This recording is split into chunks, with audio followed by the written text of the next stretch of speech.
This is the mountain meditation, and it is normally done in a sitting position, either on the floor or a chair, and it begins by sensing the support that you have beneath you, paying attention to the actual sensations of contact, finding a position of stability and poise, the upper body balanced over your hips and shoulders in a comfortable but alert posture, your hands on your lap, and your arms hanging by their own weight, stable and relaxed.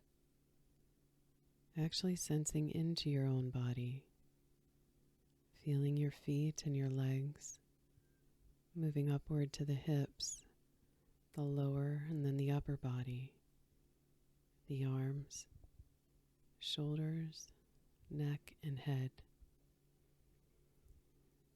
And when you are ready, allowing your eyes to close, bringing awareness to breath, the actual physical sensations of breathing, feeling each breath as it comes in and goes out, allowing the breath to be just as it is without trying to change or regulate it in any way, allowing it to flow easily and naturally with its own rhythm and pace, knowing you are breathing perfectly well right now. There's nothing for you to do.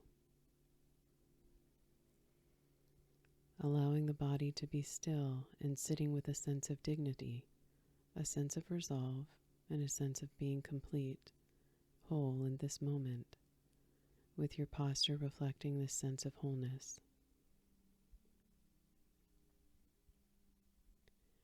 As you sit here, letting an image form in your mind's eye of the most magnificent or beautiful mountain you know, have seen, or can imagine, letting it gradually come into greater focus.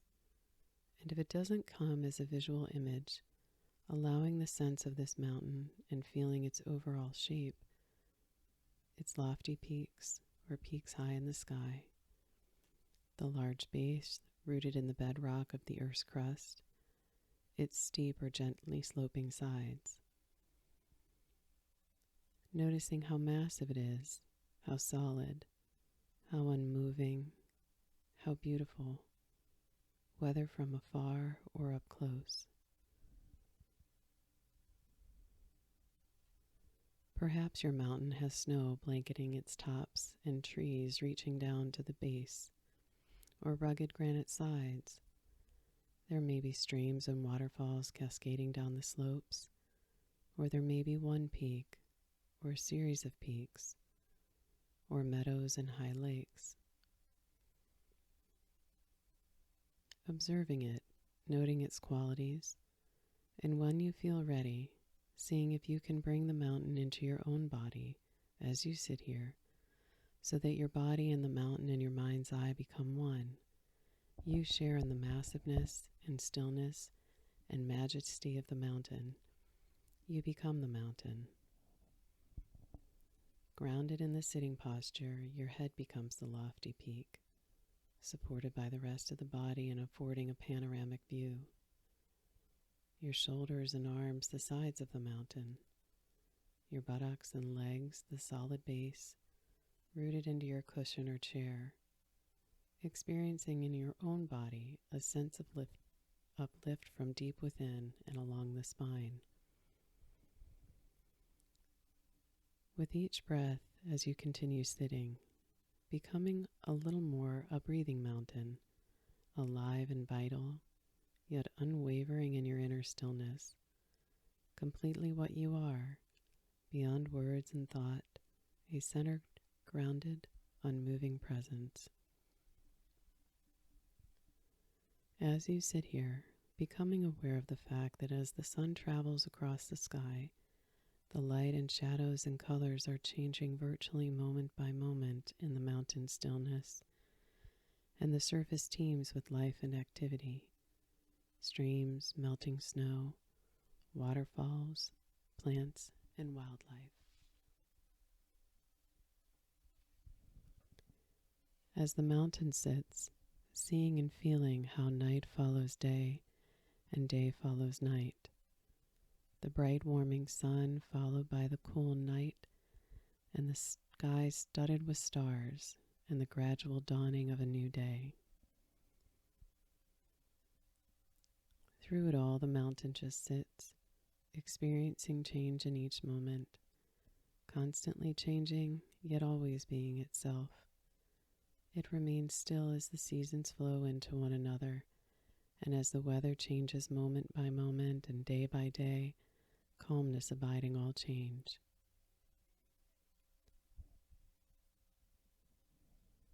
In summer there is no snow on the mountain, except perhaps for the very peaks or in the crags shielded from direct sunlight. In the fall the mountain may wear a coat of brilliant fiery colors. In winter, a blanket of snow and ice. In any season, it may find itself at times enshrouded in clouds or fogs, or pelted by freezing rain.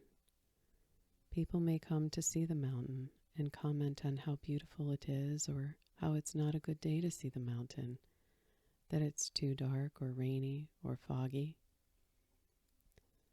None of this matters to the mountain, which remains at all times its essential self.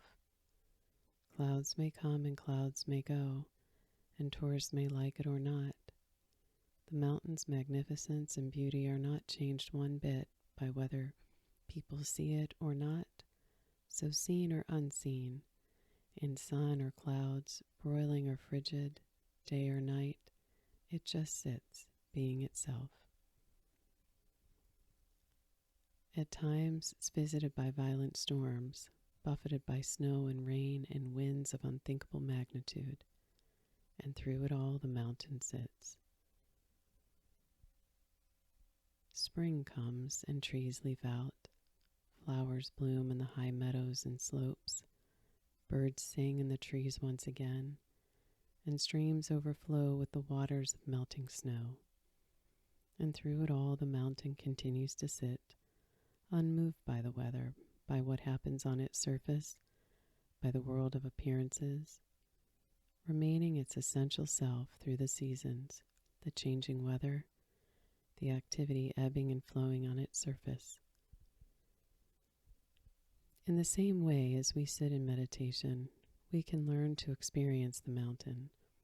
We can embody the same central, unwavering stillness and groundedness in the face of everything that changes in our own lives, over seconds, over hours, and over years. In our lives and in our meditation practice, we experience constantly the changing nature of mind and body and of the outer world.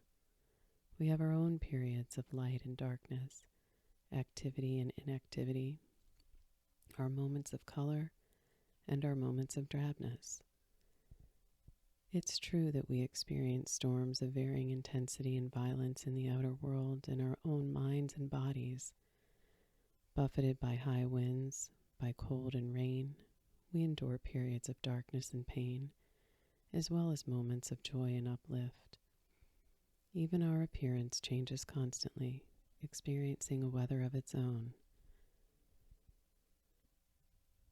By becoming the mountain in our meditation practice, we can link up with its strength and stability and adopt them for our own. We can use its energies to support our energy to encounter each moment with mindfulness and equanimity and clarity. It may help us to see that our thoughts and feelings, our preoccupations, our emotional storms and crises, even the things that happen to us, are very much like the weather on the mountain. We tend to take it all personally, but its strongest characteristic is impersonal. The weather of our own lives is not to be ignored or denied. It is to be encountered, honored, felt, known for what it is, and held in awareness. And in holding it in this way, we come to know a deeper silence and stillness and wisdom. Mountains have this to teach us, and much more if we let it in. So if you find you resonate in some way with the strength and stability of the mountain in your sitting, it may be helpful to use it from time to time, to remind you of what it means to sit mindfully with resolve, with wakefulness and true stillness. So in the time that remains, continuing to sustain the mountain in your own silence, moment by moment, until you are ready to take a deeper breath, draw your attention outward, and move on with your day.